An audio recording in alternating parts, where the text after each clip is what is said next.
Hello, and welcome to Marathon Swim Stories, where we connect with marathon swimmers around the world to find out how they got started, what makes them tick, and why they keep going. It's where we explore the human side of the superhuman feats of endurance swimmers, the connections that we have with each other, our support crew, and the waters we cross. If you've ever stood at the edge of a body of water and wondered what it would be like to swim to the other side, you're in good company. I'm Shannon Keegan, marathon swimmer, water relationship coach, and founder of Intrepid Water, where I virtually teach swimming freedom. Freedom to get started, shed the confines of the pool, or your preconceived notions of what's possible. Find out more at intrepidwater.com. Hello, Marathon Swim Story listeners. I'm so excited to share this episode with you today. Will Hodgess and I met last year, a few weeks before he tackled the Beast, which is the pet name for Stage 5 of the famous multi-day stage swim down the Hudson River, 8 bridges. In our coaching sessions, Will would pepper me with questions about mental preparation. He knew exactly what to ask. I suspected that he would go on to do well, quite well. After taming the Beast last year, Will took on the English Channel this year. Oh my gosh, this is such a good episode. I don't want to give too much away. There are many valuable takeaways. Whether you've been marathon swimming for years or you're just starting to think about tackling a big swim, I believe you will appreciate Will's perspective. I hope you enjoy this story. I'm here with Will Hodgess here today, who I met a couple years ago prior to swimming the Hudson, which hopefully he'll tell us all about. He recently completed the English Channel. I'm so excited for you, Will. Tell us your story. Yeah, cool. Thanks very much for having us on. My story, when it comes to swimming, is kind of a slightly unconventional one, I guess, in as much as I just wasn't that interested in swimming growing up. It was football, and I mean soccer by that. I remember my mum, like when I was about 12, saying, look, Sunday school, which is a church thing, or football, they're both on a Sunday. Like, you have to choose one, which I always appreciate my mum giving the choice, but it was football, and it was an easy choice. And I think I just didn't really get into swimming until probably my 30s. I'm 40 years old now, and it wasn't really for the love of swimming. It was, I had a back injury, which made sure that my football career didn't go much further. And I learned from a physio. He just sort of said, like, swimming's really good for like gentle massage, ongoing, like takes the weight off the discs and all this kind of thing. It was a disc issue. And so I kind of fell into it. I moved to New York in 2013 and joined New York City Hydras with Mark Gershel, who's like an amazing coach of mine back in the day. And I ended up getting sucked into swimming what at the time was a mind-melting 1 kilometer across the East River. And I remember my friends sort of saying, like, why are you getting in that dirt, like that disgusting water? Like, you're going to get sick. And, the usual reactions when anyone's anywhere near New York. And it was fun. Like, I think there were 400 people that did the race and 300 finished. About 100 had to get picked up in rescue boats because the tide had changed because they got the timings wrong. So it was all over the news. So it's big, exciting start to my open water career. I'm glad to say I managed to get across. And I think, like, I tend to have an inclination to just keep increasing stuff. Like, I buzz off the idea of like a little bit more. And I think even back then, it had always been about one day maybe swimming the English Channel. It was this kind of romantic thing I had in my head. I don't know if it's the same in other countries, but I think in Britain, we're a seafaring nation. Britain's from, Britannia, the goddess of the seas and stuff. I think there's something in our bones, in our blood, that sort of makes us want to explore the waters. And so it's always held this kind of this mysticism, this magic for me. And I think everything's sort of headed towards that and gradually built up over the years to get towards it. And that was like 2 weeks ago now that I managed to complete that, which was, an incredible experience. So I guess kind of one by one, I just planned out year by year. Okay, what did I do last year? So it went from, a kilometer in, I think it was 2014. So I think I did a mile the next year, and then a 4K the year after that in Bermuda, the Round the Sound swim, which everyone does. Coney Island, I swam a lot with Sibos down there, and did a 5K there, which I remember being very tough because you had all the currents to contend with. And then it started to get more and more extreme. You're just like, what can I, well, if I can do that, maybe I can do this, and I could do that, maybe I could push a bit more there. And you just want to see, and I think this has been a theme of like test and change, and how much can I change, and what can I do in my next step. I remember like Sardinia 2018 it was, I did a 17K, and that was, I think we all, open water community, people who do marathon swims, all have one swim where shit just goes wrong. Like right. you learn all of your lessons. This was that swim. I mean, it was I remember this field being particularly strong. I realized afterwards, these kids were like born in the water, and they swam all the time, and they were just rapid. And I think most finished the 17Ks in like between 4 and 5 hours. 6 hours 5, like there's me sort of like trudging along and getting what I think was kind of a sympathy, like round of applause from everyone. I couldn't believe people had stayed. Like they stayed to wait to clap me in, some of them. So anyway, that was the one like that I learned my lesson more, just with like things like nutrition and sleep, and nothing new on race day. I was reading at the time the Adam Walker book, Ocean Walker. And I just remember thinking he was so cool, like the stuff he was saying. He would just turn up after a 28-hour flight to New Zealand and have, 1 hour's sleep and then swim for 14 hours. I'm like, I just need to be more like that. I just need to channel that. So I was like, it's fine. I don't really need to rest. I should just do what he has now. It's like a Mars bar before a race.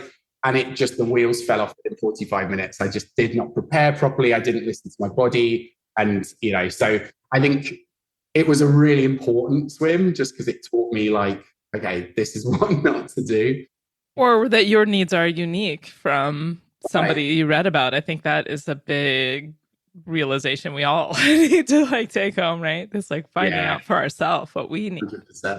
100%. So rebuild from that. I think that those swims are almost more important than the successful ones in some ways, because they sort of allow you to go back, huddle, like figure out what the approach is for next time, and kind of build from there. And it's got progressively more extreme, I guess, over the years. Before we get into like some of these, big swims you've done recently, tell me a little bit about, this is like my constant exploration. I'm trying to understand, is it just your idea about this theory about it? Or it's like, do you think that there's just a type of person? So I think there's people out there that are doing the 1K and then they just want to keep doing the 1K and they just want to make it better and better and better. And then there's like these other of us who are like, well, I just want to keep doing something different and further and more. Is it something where we could convince that 1K person that there's other stuff out there? Or is it just a type of person that just kind of gravitates to this? Like, I just have to see what I can do. Yeah, it's an interesting question. I mean, I guess what's interesting is like, I think exploration as an idea is absolutely inbuilt to people, like some more than others, granted. But like, where do we explore now? It's 2023, right? The world is pretty much as established as it's going to be from there's not places that people haven't been, maybe down at the bottom of the sea and stuff, but like everywhere's set. Like you can go traveling, and that's really cool. But I think, exploration comes now in different ways, where it's like exploring, the depths of your mind, exploring the kind of, the extent to which your body can move and push and stretch and do, go to these extremes. So I guess for me personally, I guess it's just like my way of exploring in some ways, just to see. I kind of have this idea that like when you're alive for a finite period, right? And you kind of have this amazing machine that you're in charge of for that period. And if you're not going to like test what it's capable of, if you're not going to see what can it do, like to me, that's just a bit of a waste. Like I think it's, it's like hiring a really nice car and then driving it around the parking lot for like a few weeks. It just doesn't make any sense. So think like the same with the mind. It's like, what can it do? Where can it go? Like, I've definitely learned an awful lot about myself and my mind over the last 10 years and the journey that I've been on. So yeah, I guess it's just an exploration thing. I think it's a really interesting question though. It gets me thinking. You making me think of like the person who like has the fancy car that just sits in the garage and only drives around the parking lot. And maybe it is just a personality type. And there's those of us who want to tap into that exploration side that maybe we all have. But I don't know that everyone knows it's an option. So I guess that's maybe a little bit of what we're doing here is just trying to make sure people know it's the option. And I guess in the marathon swimming context. So thank you for entertaining that with me. Appreciate it. So after Sardinia, where what? So the 17K, you learned a lot, and then I think next one was Edley Burke, which was in New York. It's like a 26K swim. Fairly like I was really pleased with that. I think it was like 5.5 hours or so. So I mean, it shows the difference and how far I'd come since the Sardinia swim. And then I think it was I started getting into the idea of the English Channel, and I arranged, rather than going in full on to like try and do the solo and probably fail because I just wasn't experienced enough at that time. Like I thought I'd get my mates to do a relay if they were up for it. So myself and 3 of like my best friends did a relay across, which was incredible because you kind of it's like a trailer, right, for the channel. You kind of see all the bits, you see how it works, the machinery of it. You meet the community, and I remember we did it. I think it was 2021, I think we were like 12:59, I think. So we were pleased to be just under 13 hours.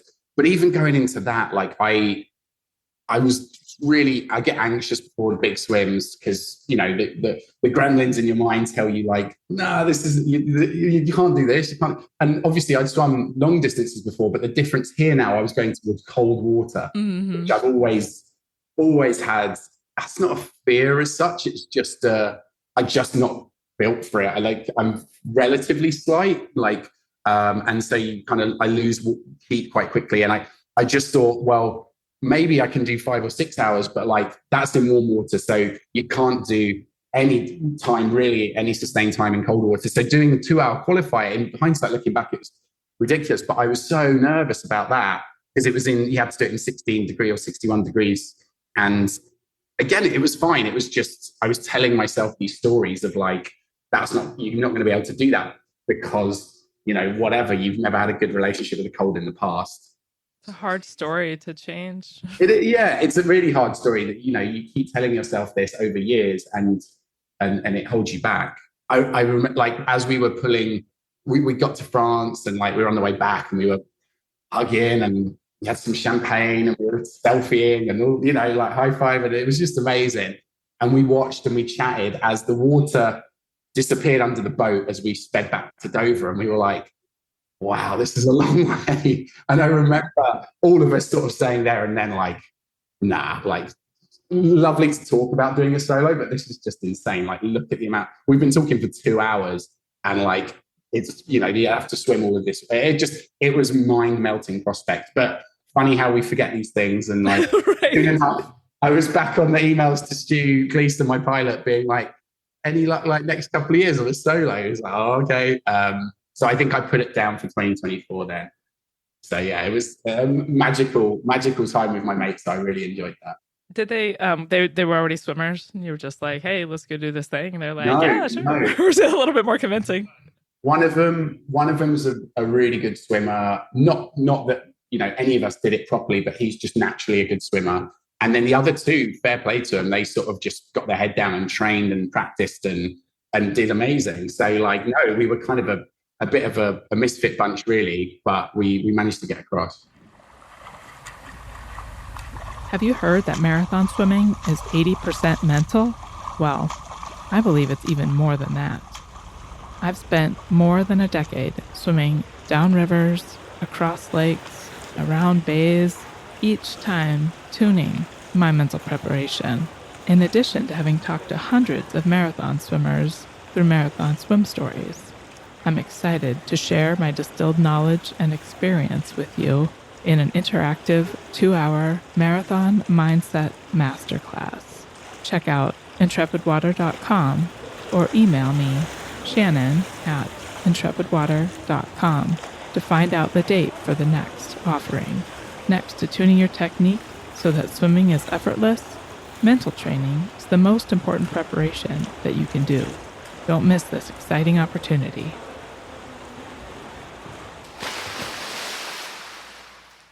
When you were growing up, is that like learning to swim was just kind of part of that? That's just what you did in school? Was it kind of a school-based thing?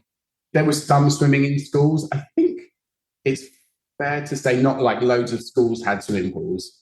And I remember swimming at my local, like Old Coulsdon Residents Association. They had a little, what seemed like a pretty temporary outside pool. And I remember kind of being, I don't want to use the word forced, but like taken there and like, you know, made to learn to swim in pretty cold water. Maybe that's where the fear comes from.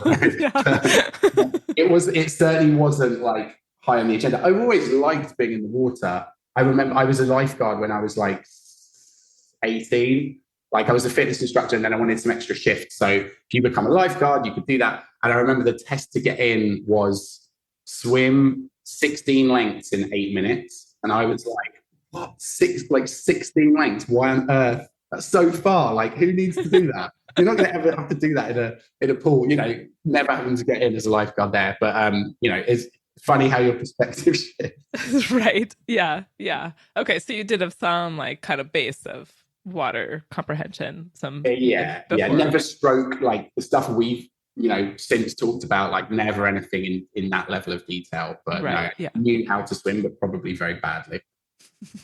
I think that's a whole other topic I'm working on. I think a lot of people are taught to swim badly, but it's a life-saving sport. So we've got a place for just getting people to the edge, but then the opportunity is there to open the door and be like, hey, what else could you do? So, all right. So you did this relay, got your buddies did a relay, magical experience, and then you're emailing Stuart Gleason about when can I come back? Yeah. Then it was like, okay, like this is getting quite serious now in terms of I'm sort of talking to the big boys now and I need to like think about how this is going to work. So I think I got a slot, I'm trying to remember the order. I got a slot in 2024 and this was back in 2021, I think. So I was like, okay, you know, average waiting list time, fine. But I was like, okay, I need to think about seeing where my body can go. I'd done at that stage, the maximum I'd done was the Edley Burke, which was like 5.5 hours of the, you know, Sardinia, which I did in 6. So I was like, I need to bite off quite a bit more to get towards what could be a 16-hour swim for the channel, you know, realistically. So I was like, okay, I need 10 hours. That sounds about good. Sounds about right. So I signed up for the stage 5 of 8 Bridges, which is for those that don't know, it's the 120-mile race down the Hudson, split up into several stages.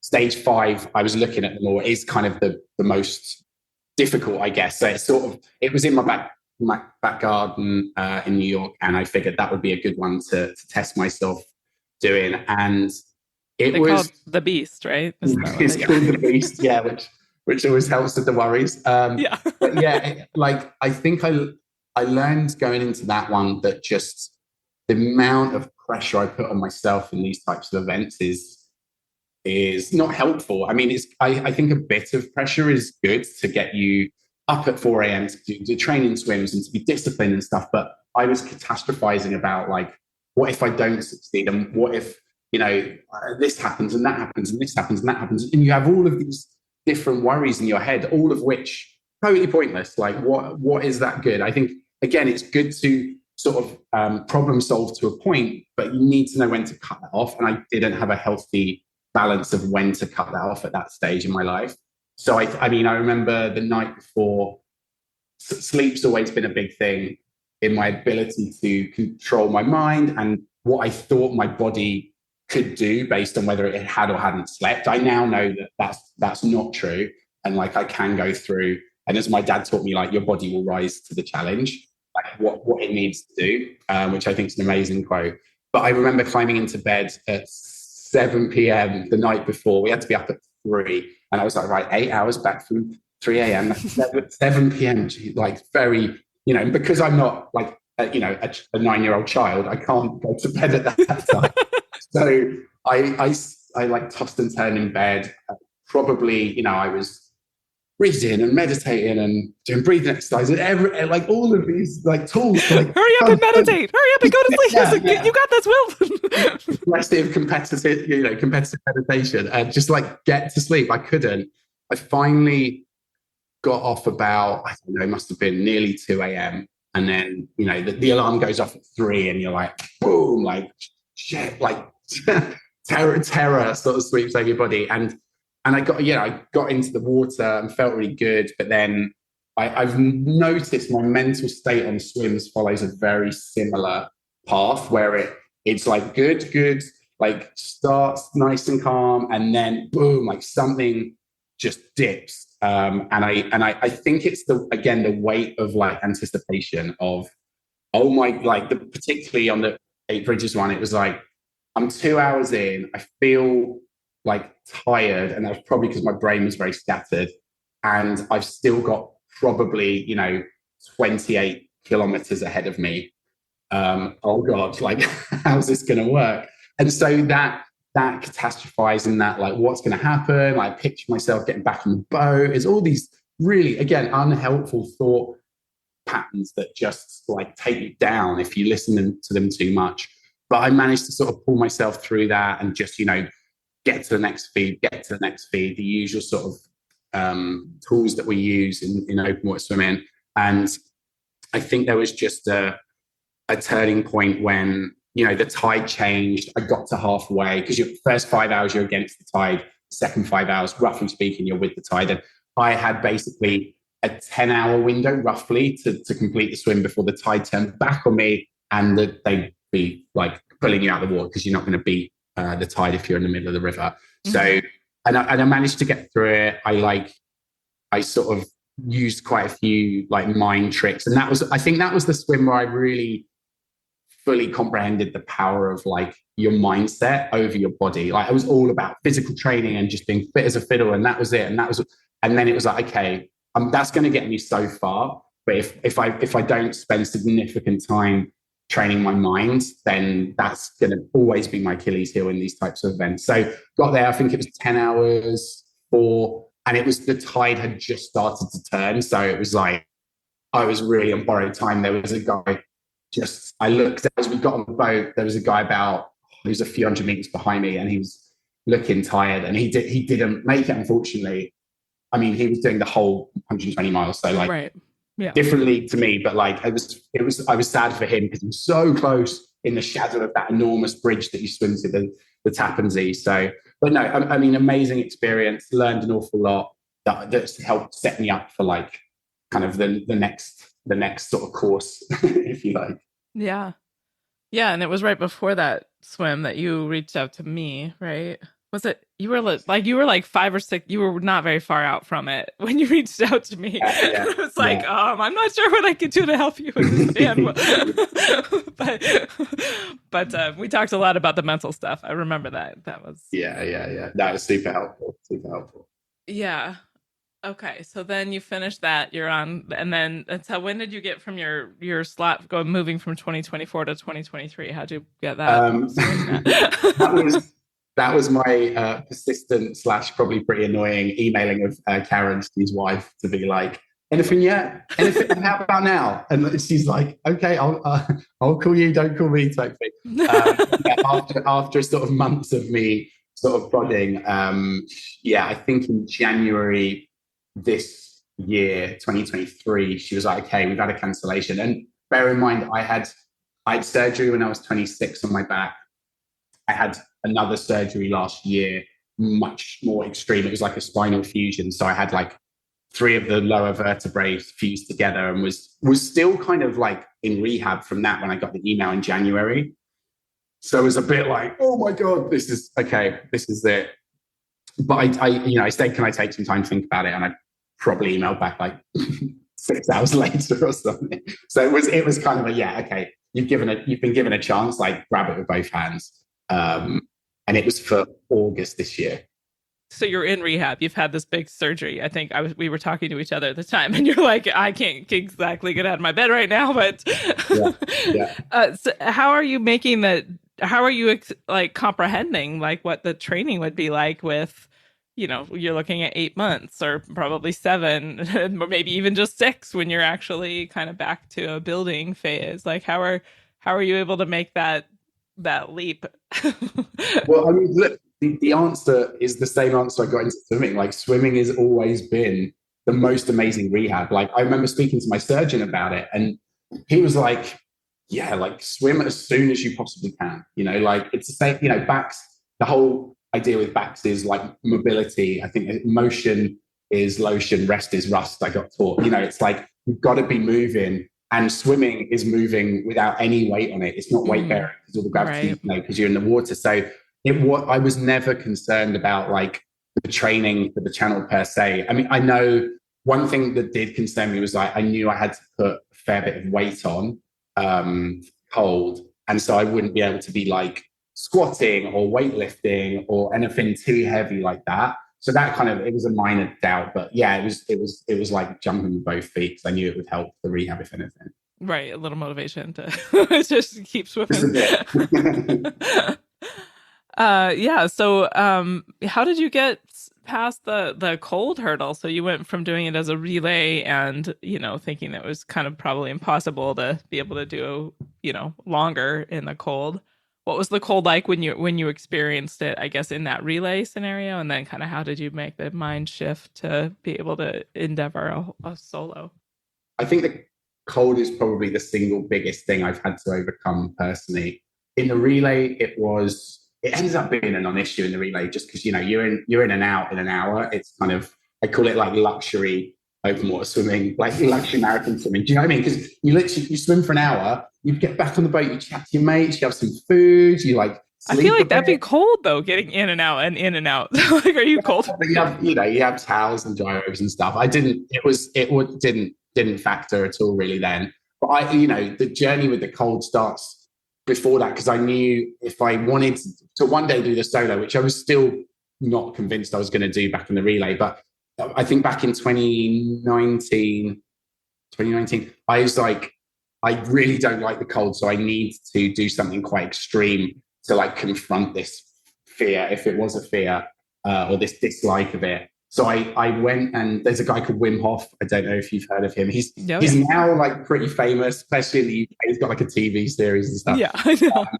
I went and did a workshop with him it was in like a warehouse and then a parking lot in Brooklyn in November, and we did imagine like 300 people like whoo, they're doing all this crazy like breathing stuff and exercises in this warehouse, and then we jumped. The climax of it was we would get into an ice bath together for like 2 minutes or so, and then I was like, no way, this is so insane. But like afterwards, I don't think I've ever had a feeling like that. I was like, what is that? It was like a drug. I was like, wow, like I need more of this feeling. And any of my mates who you speak to will attest the fact that I will bore them silly about like the benefits of Wim Hof and all the. So it was like that was kind of a first step on my way to trying to understand and confront this idea of the cold not being a good fit with me. But even then, I was telling myself that like, oh yeah, you might be able to do like 3 or 4 minutes in like really cold water, but that's totally different to doing 16 hours in sort of relatively cold water. Mm-hmm. But I think this year I really stepped up. Weight gain has been a big thing. So I put on 32 pounds, which is a fair bit. It's about 15% of my body weight, I realize, which is a lot. I mean, I've recently had to take up sewing because so many of my clothes have rips, which is another story, ridiculous. But I put on that weight, and that helped me just be like a bigger mass in the water to lose heat slower. But the main thing I think, and it's incredible the effectiveness of this, but I bought a horse's trough, and I live up in upstate New York, so the water is from a well, and it's kind of consistently about 54, 55 degrees.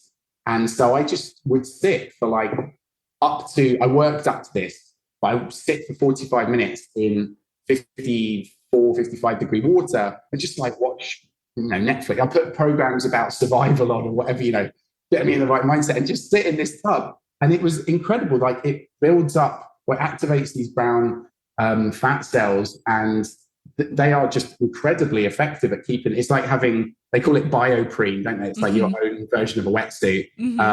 But that made a huge difference for me, and I wasn't able to train in cold water because this was, you're talking like sort of June, May, June, July in New York. Water was starting to warm up, and it was very inconsistent in the lakes where we are. It would go from 54 one day to 68 another, and you're like, I can't. This is impossible to try and get any continuity. So the horse's trough, I would say, was a huge turning point for me.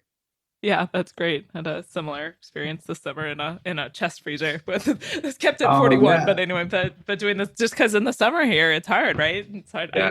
Yeah. Anyway, I love that. That's cool that you got to do a Wim Hof workshop, but I think it's interesting too. Just like I love how you change your language around it. You like that it's, I don't know what you said exactly, but like you made it like it's how it affects you and not like this, not owning it, like that you could change your relationship with cold, which I just think is amazing. Like that's what we have to do to open ourselves up to, to driving our car beyond the parking lot. That analogy.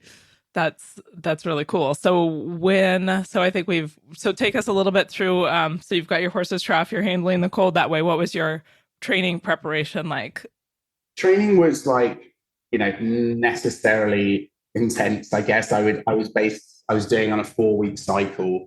So it would start with building up. So you'd go kind of sprint, build, bulk, recovery, and you'd cycle that through 4 or 5 months. So the sort of sprint would be, up to about 22K.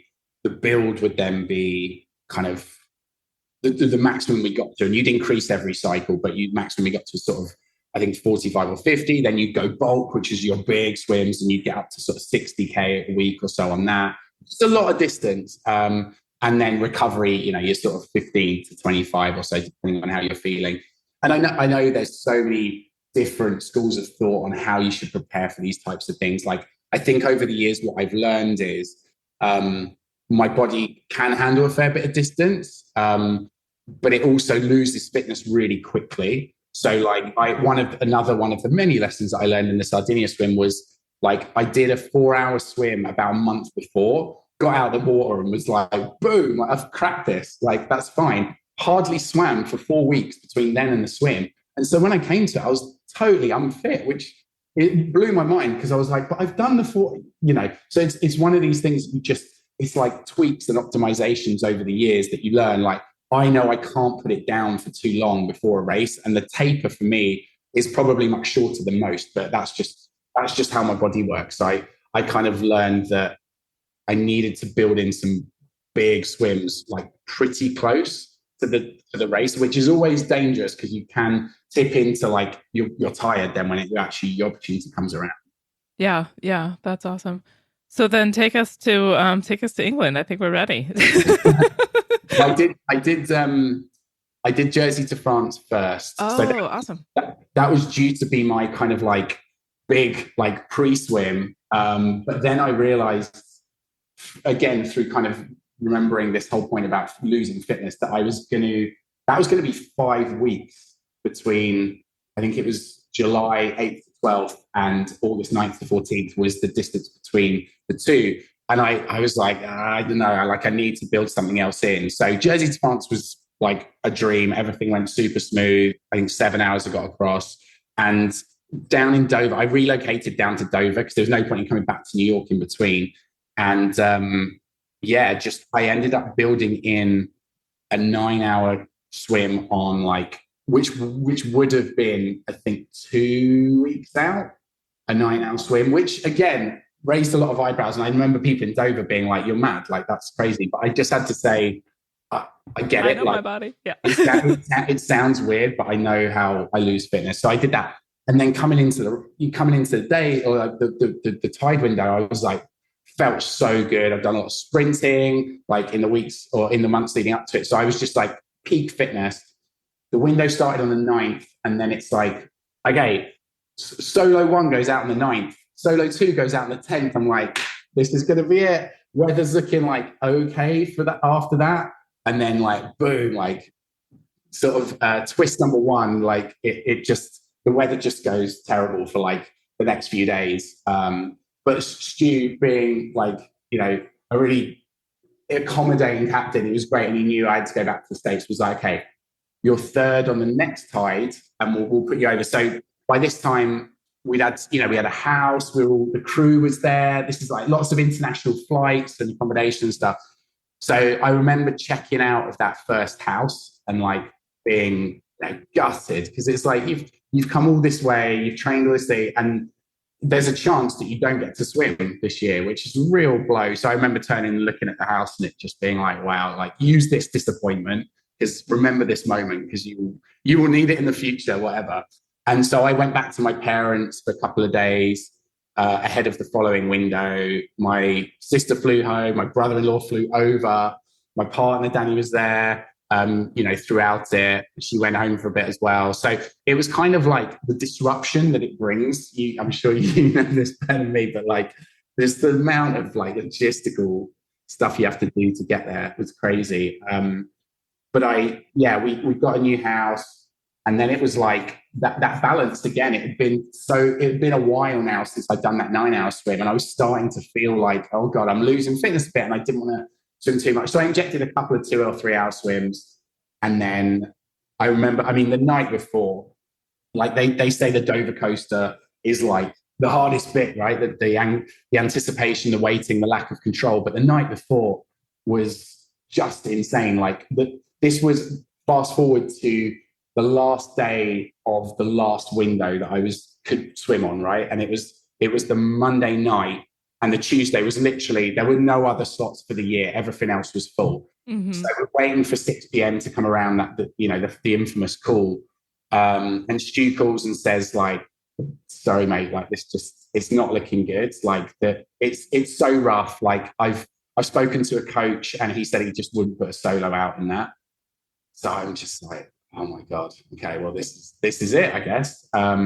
He said, but I know you've got to go back to the States. So if you want to go, I'll take you.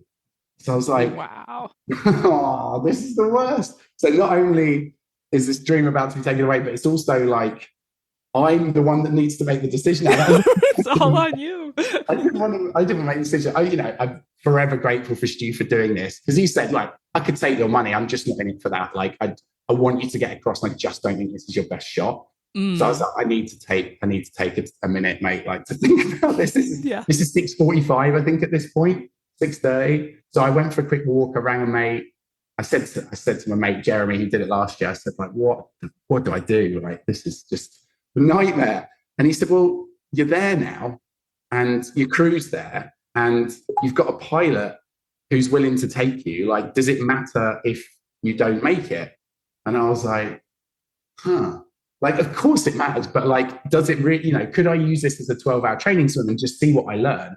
And it was amazing. That one reframing of the whole situation is a life lesson for me of like, if you just take the pressure off, like, see what happens, just see what happens. And I walked back in after a walk, sort of said to Danny and John, all right, let's do it. And they were like, what just happened? So I rang Stu back and said, yeah, that we're on. And he said, oh God, I thought you might say that. So I want to reiterate I want to get right into this part where you're talking to Stu, but I just want to reiterate the life lesson because it's super duper duper important. Can you say that again? Yeah, just the pressure, again, it's this pressure I put on myself, but when I put the pressure on myself of like, it's that everything else times 10, it's the channel, the channel. And like the moment I just said, yeah, but maybe it's not the channel. Maybe it's just swimming for 12 hours and seeing where it goes with an amazing crew to support you, people to feed you the whole way. And who knows? And then once you're near France, cross that bridge when you come to it. Maybe you will make it, but like also it doesn't matter if you don't. So it was an amazing bit of like mind trickery that Jeremy led me towards, So yeah, forever grateful to him for that. I like to, I've have been trying to emphasize that with my swimmers and in my own journey. I've had to just accepting that, like, let's just go see what happens, and who knows. So I think it's a really great place to come to, and I'm glad you got there. So all right, so take us back. You call Stuart. He's afraid that you were going to say that, and you were like, "We're going." Well, yeah. Then it was like, he was like, "Okay, mate, like meet me at the car park at 1 a.m." And this is like 7 p.m. by now, so it's like Cool. You're not getting your 8 hours. Yeah, not even close. But the adrenaline's like coursing through all of our bodies. So it's like, right, bedtime, like ridiculous. So, I mean, I've got 2 hours sleep, which I was amazed by because that just shows I really had taken the pressure off myself. Because normally I would have sat in bed and been like, oh, what am I going to do? But it was fine. And I got a bit of kit, got up, had some breakfast at 11:45 and off we went. So yeah, like that was the beginning of the next crazy sort of 24 hours. Take us there. Yeah, I mean, it was very exhilarating. There's a point where you come out of Dover Harbor and you leave behind these like mill pond calm waters, and then it's like, oh shit, here we go. And then you start going up and down as you take that sort of half-hour ride to Samphire Hoe. And then, you know, I remember same thing with the relay. They say, right, swim to the beach now, and they shine this like stadium light on the cliff in the distance, and you're like, oh my god, well, I can't even see like where I'm swimming towards. And you jump in, and I remember I jumped in, and it was like, wow, this feels so warm. I couldn't believe it. I thought it was going to feel cold, but it was actually great. I guess the training helped, and maybe it was warmed up by then as well. Swam to the beach, turned around. Like I remember looking at my shadow you're illuminated against this rock face, and like seeing my body against the rock face and just being like, where am I? Like, how have I got myself? I like laughed at myself because I was like, another ridiculous situation I find myself in. But it was, yeah, you turn around and then you're like, oh yeah, okay, no, this is serious. And there's nothing lonelier than being stood on that beach and just being like, okay, this isn't a relay. Like no one's coming in to get me. Like this is me versus me for the next like however long. So yeah, you started it, and I've kind of adopted this weird thing that I do of like the very first stroke I take on something really long, I'm always very mindful of it and just like, yeah, this is the first step. Do you know what I mean? And I think it's another thing of like, just do that first step and then see what happens after that. And yes, it's the same with the strokes. It's like, this is the very first stroke. And, you know, getting in the cold shower in the morning, just getting it, just cross that line and just like, boom, then it's underway. So it's just, again, it's just something I've like taken from the swim of like, just get on with it, basically. Well, take the action of what you want to do. Don't just sit there and think about what you want to do. But because the momentum, once you get started, is so much easier to maintain than it is to just sit there and think about it and contemplate it. I've been working on that one a lot myself. Yeah. Amazing. And it was all good. Like the night part, I knew was going to be hard, and it was always just like, just get through this first bit. And it got hard around 5 hours when there was like the whole pick up the pace sign held up, and you're like, oh no, dreading this, you know. But you know, in these types of swims, you're going to have to catch the tide and stuff. So I picked up the pace for about half an hour, and then I was like, wow, I feel really tired now. My crew threw down the 5.5 hour feed, and I was like, I've got 8-9 hours of swimming ahead of me, and this is just like, I feel really tired. So it was like, okay, this is the time I need to just not catastrophize and dig deep. And I just remember thinking, like, I'd had a lot of chats with John, my brother-in-law, before, and we were talking about this idea of observing thoughts rather than being thoughts. And so, as he put it, you know, these gremlins, these thoughts can come down, and they can say like, you haven't got it in the tank, you're not fit enough, you haven't prepared right. You know, 8 or 9 hours, you're never going to be able to do that. And he sort of said, yeah, you can say to those thoughts basically like, you work away, lads. Like, I'll be over here swimming. Like, you carry on. I've got a job to do. Exactly. It was amazing that putting that distance between yourself and your thoughts, and you are not your thoughts, was incredibly powerful tool that got me through quite a few hours out there. Yeah. Yeah, we are the thinker of our thoughts. It's such a powerful, powerful revelation. I'm glad that your brother-in-law told you about telling your gremlins to go fight it out. You were busy. I love that. Yeah. So 5.5 hour feed, pick it up, then. Then it was like through the sort of middle bit. I think the next, I guess I need like carrots. I need there's some students who are amazing at like no communication. They can just put their, I listened to interviews with Sarah Thomas, and she's like, yeah, hours just disappear. And like, I'm like, yeah, that is not me. Like I wrote myself for like a tasting menu before the swim, right? So mentally, what is my brain going to eat for those hours? So That's naught to awesome. four, I mean, very weird, but like 0 to 4 hours was like calm and just focus on the stroke and get through the night. I think 4 to 8 hours was all about gratitude and just like the people, incredible people that have helped me, the mind blowing places that I've been privileged enough to swim in the prep for it. And just, the people literally on the boat and the crew that were out and giving up sleep. I'm just like overwhelmed by Yes. how much people have given to me to be able to do this. So that is fuel for 4 hours and the rest. And then it was about, okay, like this is where it's time to dig in. Your whole life's been going towards this moment, and those are deep wells of energy you can draw upon. Do you know what I mean? Like, wow, it was surprised me how powerful those were. But to my point about carrots, like they put up a sign about, it was very cleverly worded, and I think they kind of had a bit of a session to figure out what would be right. But it was like 3 feeds until French inshore, and I was like, okay. So it wasn't, obviously, it's not saying time, it's not saying specific place, but it was saying roughly, you can, if you swim for roughly an hour and a half more, you're going to French waters, inshore waters. And it was like, boom, okay. So suddenly I was like, this, because at no point did I actually think this was going to happen. Weirdly as well, I knew I wasn't going to voluntarily get out of the water. So it was kind of an odd space. It's a beautiful spot to be in, that you had sort of completely surrendered to the experience and without expectation. That's beautiful. Yeah, well, I knew the pressure was what was just bringing me down. So I was like, okay, let's just see where it goes. And so that sign and that kind of like carrot was huge, because it was like, okay, we've passed the separation zone now. And like that, mentally for any swimmer, halfway point is big, I think, particularly myself.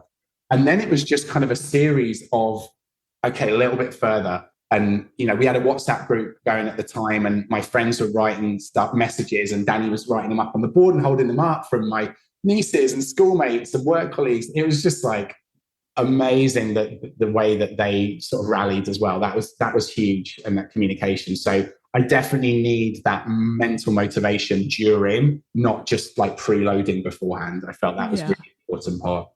Yeah. So you made it. You're going to take us there? Or? We got there, yeah. So it was funny, because as I was getting toward, you see the lighthouse, it was on the left. So we were going to arc in, and in my head, I'm like, this is incredible. We're going to land on the cap. Like classic sucker. It was kind of like, this is what everyone thinks. And then it was, so it went from on the left, and then it was in front of me, and then it was on the right. I'm like, unbelievable. I've been sucked in like everyone does. So then it was like another, hour or so of swimming. And we actually ended up landing just, I don't know how, I haven't looked at it properly, but a few kilometers past it probably. And the only time first time I was like, this is actually real, was when the rib, the tender went in. And I was like, oh my God, this is going to happen. And then I was just like losing my mind in my head, because I was like, I can't believe this is, all the everything that's prep. And you have this kind of like montage in your head of all the training and the sacrifice and all of this. And you just, you're going in. And I think my stroke count stayed relatively consistent for the back sort of 7 hours of the swim or so, after the blip at 5.5. And I got to the beach, and they told me, you've got 10 minutes to beat your relay time, because it's the same crew, the same captain, the same observer. And they're like, you did 12:59 for that. Like, and it was like 12:50. So I'm like, come on, go, trying to get in. And in the end, I got in at 12:58. I think I beat it by like 60 seconds or something.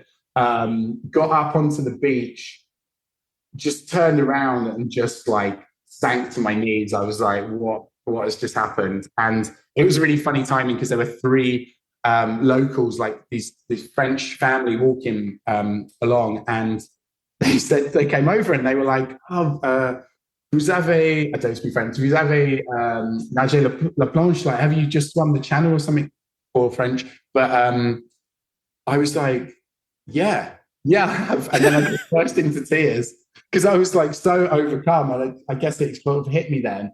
And they sort of, one sort of said, "Oh, wow," stood in front of this guy covered in Vaseline and crying his eyes out, emotional wreck. And one of them just went in English, like, "Congratulations, we give you some time." And they walked. It must have given them a very bizarre story to tell. But and then that was it. It was just incredible, emotional, wow, 24 hours, like a real amazing day. I remember till the day I die, for sure. Oh my gosh. Wow. Is it too soon to ask what's next? What's next? I'm sort of like chilling for a bit now, I think. I have this weird thing. I put down swimming like quite a lot. Once I've done what I need to get done, I'm like, okay, I'm good for 6 months, until something else comes up. But I do think it'll be hard to follow. Like, the channel's always been such a goal for me and such a thing that I've placed my ambitions on. So I don't know is the honest answer. Yeah. And you snuck Jersey to France in there too this year. You've had a big year. Yeah, right. That was great. Tell us a little, before to wrap up here, tell us a little about Wave Behave. How did this idea come up, and what is it, and how can we get involved? Yeah, so Wave Behave is basically a platform that's alternative to sponsorship. So a lot of people asked me back when I was doing the relay, can we sponsor you? Like, we want to get involved. And I'm a climate activist. I find it very hard to watch like what's going on with the natural world with such little action. And I remember getting sponsored, and we raised 10 grand for Blue Marine Foundation. And it was great, but it kind of made me think, like, is that the maximum impact I could have had? And so that kind of nagged at me. And so this year, when I got the same questions, I was like, I'm going to do something different. And so I built this, it's basically a prototype on Instagram. But I kind of mapped out all of these pledges or challenges. And they're basically like, I will give up plastic for a month. I will go meat free for a month. I will pledge my next vote in election to a green leaning party, whatever.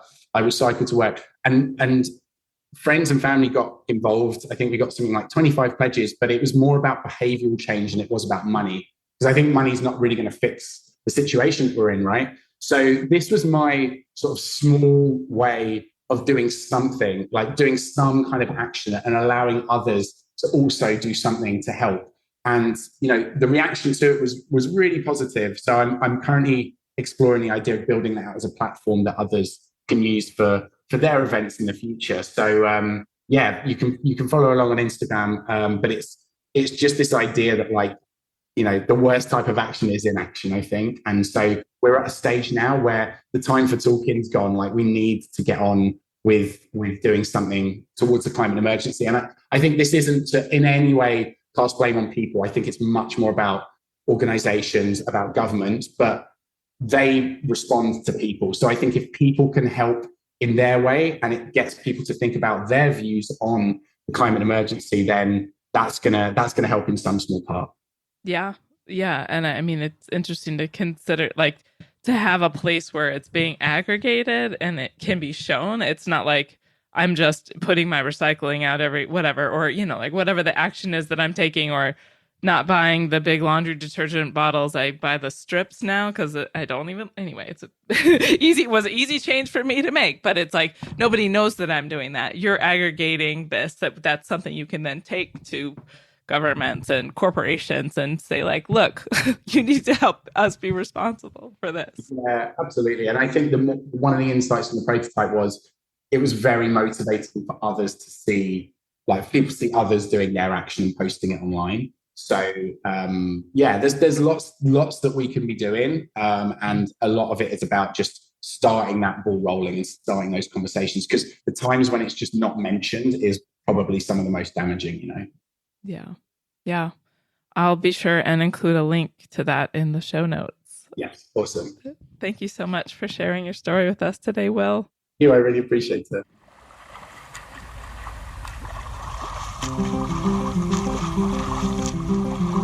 I hope you enjoyed today's episode. If you were inspired by even just a moment of this story, please share it with a friend. You never know what might push someone out of their comfort zone so that they can find out what they're capable of. And please leave a review with your podcast provider. It truly helps others discover the raw and honest stories of these amazing endurance swimmers. Thanks for listening.